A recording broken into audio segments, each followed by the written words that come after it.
Hello everybody, Jake, your resident content cowboy here. Yeehaw! I wanted to talk about this patch for a few reasons and also some other stuff coming to Unite here very soon.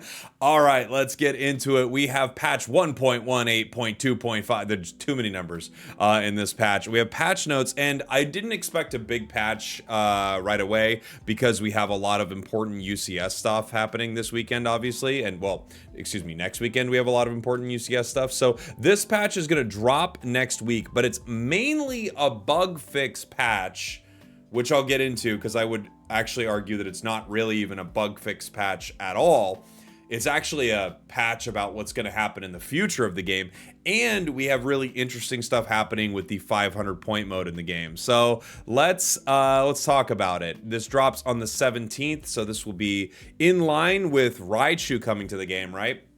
We're going to have Raichu dropping in the game. We're also going to have this patch. Raichu obviously will not be available for the tournament. Raichu, like, new Pokemon usually can't be played in any of the massive tournaments for like 2 weeks or something like that, which is probably good because my early opinion on Raichu is that it's going to be absolutely insane. Suicune is now available for tournaments, so I'm interested to see how teams react to that. Anyway, let's move on here. One thing that has been brought up again and again and again lately, and look, there's a lot to talk about with it, is matchmaking. So according to these patch notes, matchmaking adjustments based on feedback from players, we're continuing to make adjustments to provide a more fair and comfortable battle environment. To prioritize matchmaking with nearby regions, the waiting time before expanding the matchmaking range to more distant servers will be increased. Additionally, a bug that occasionally caused uneven pre-made team sizes will be fixed. So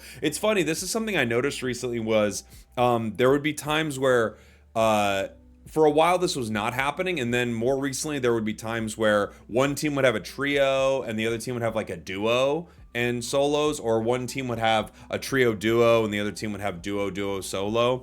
And I noticed that was happening less and less for a while, but now, yeah, I do find the uneven distribution of teams seems to be happening a bit more. And as a generality, the more players in one cluster controlling the game are going to have an advantage. I would say if you have two duos and a solo versus a trio and two solos, the trio will have an advantage. If you have a duo on one side and no duos on the other side, that duo has a massive advantage, and on and on and on. Basically, the more control over a match you have, the more control over a match you have. I mean, it honestly is that simple. The more control over a match you have more control over whether you win or lose that match. So I did notice that something like that was happening. Let's talk about what they're going to do. The time before expanding goes from 60 to 90 seconds. So I'm sure you've seen this while you're queuing. You'll see it's expanding outside of the current matchmaking parameters. Now, the interesting thing about this to me is originally they had talked about matchmaking times increasing with the new matchmaking changes so that they could pair you better games. But I also found the same thing was happening where I would queue longer, so hopefully you would get a better game, but they just throw me into Japan. I'm over here on the West Coast, so that's kind of like the closest thing they throw me into is Japan when the matchmaking parameters expand. Rather than waiting a little longer to find a better game closer to me, they go, well, there's actually a better game rank wise and stuff like that in Japan. We're going to throw you over there. So they're going to increase the time it takes to be sent there. Now you will be able to queue for 90 seconds before that opens up. So it would change the way people are queuing, and it also might help us find better games closer to where we're at. We'll see. The big thought for all of this is, as I say many times, I can't believe we didn't do this year one, like at the end of year one, when this would have been a great change. But I do have to say, I'm happy that they are continuing to look at this. It is not what I expected them to be looking at this point of the game's life cycle. Obviously, there's the China release, there's 500 point mode, there's like kind of this wonky merge happening where hopefully a lot of great stuff from this like more updated version comes over. We have Switch 2, which could be a whole thing for Unite. So there's all this stuff happening, and at the same time, they're making efforts, patch after patch after patch, to actually address matchmaking. A surprising time to do it. I'm happy they're continuing to work on it. And I just wish we had a much bigger player base right now so that we could see how much better these changes are. Also, I would love it if at the end of the season, if we really want these matchmaking changes to make sense, if the end of the season we're not resetting people the same way, that way you don't have to climb the entire season back to a certain number so that you can hopefully find quote unquote better games. Anyway, let's move on because there's a lot in this patch that I actually do want to talk about. Bug fixes. Fixed a bug where Cinderace had stats that ignored defense. So the idea that this is a bug fix is the wildest part to me. This is not a bug fix. This was not a bug. This was an intentional change added to Cinderace, and my thought is this is a change that is coming to the role of attacker, but they weren't supposed to roll it out yet. So what we are seeing is a more specialized version of each role coming to Unite, and I'm fully on board with the implications of this, especially and how this can affect the game. So what they've done so far is they have specialized speedsters. They want them to have defense penetration, and they're trying to find ways for speedsters to kind of like do their job really well early and then taper off as the match goes on. At first, they didn't succeed at that, and speedsters were insane. And now speedsters are still extremely relevant. Some of the better Pokemon in the game, and they're trying to like tweak that middle ground of going, okay, well, what is their job, right? Squishy Assassin. How do we make that work in Pokemon Unite where it really feels like it differentiates itself from other roles?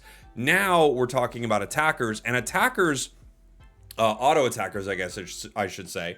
The ranged mage attackers are seeming to get, they already have like Slick Spoon. They already have, they have great effect with curse items. They do huge amounts of burst damage, and they've increased their defenses, right?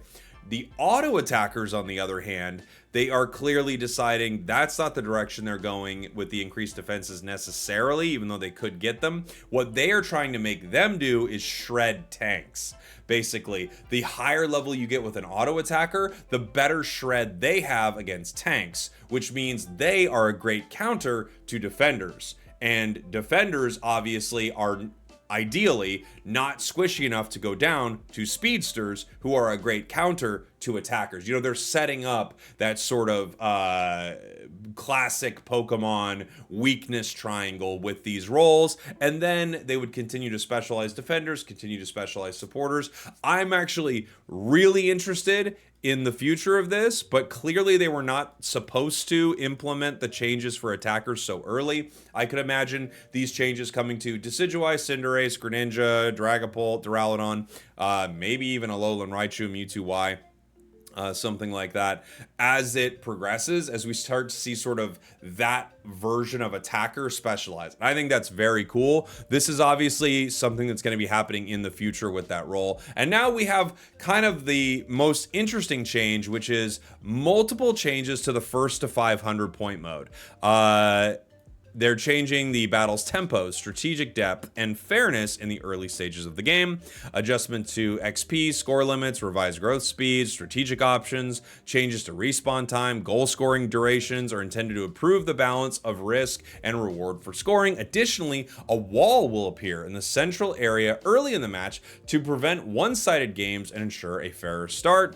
The amount of XP required for Pokemon to level up will be increased, so the matches don't snowball as fast. The time it takes for Pokemon to respawn after being knocked out will be increased, so you actually do pay for sort of your mistakes more. The amount of Eos energy a Pokemon can carry will increase at earlier levels. It'll be very interesting for scoring, right? While holding a small amount of Eos energy, goal scoring will take slightly longer, so no more fast dunks. There are certain strategies, like there's that one piece of Eos tech that just allows you to generate like 4 energy all the time, and you could just keep dunking in their face. And then for the first 4 minutes, a wall will appear in each team's central area to block entry from the opposing team. This has been in the China version for a while. And in fact, I think a lot of this is probably just, fully taken from the China version, best practices, things that work well.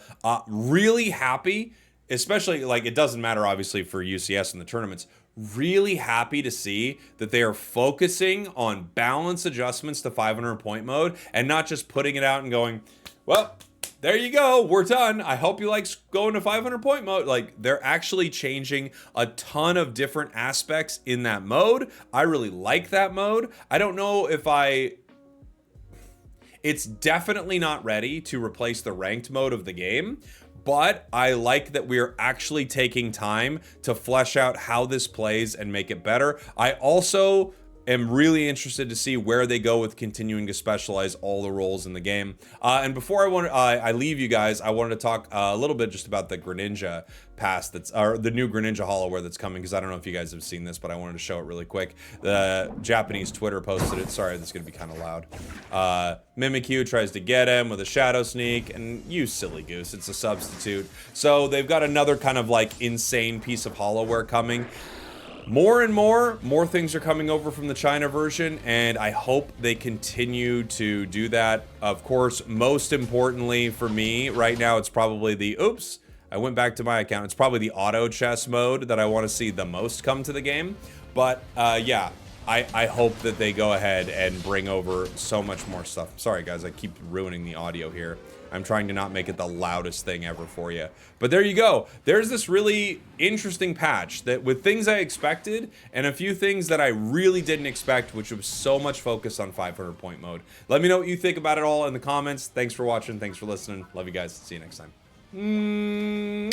We did it.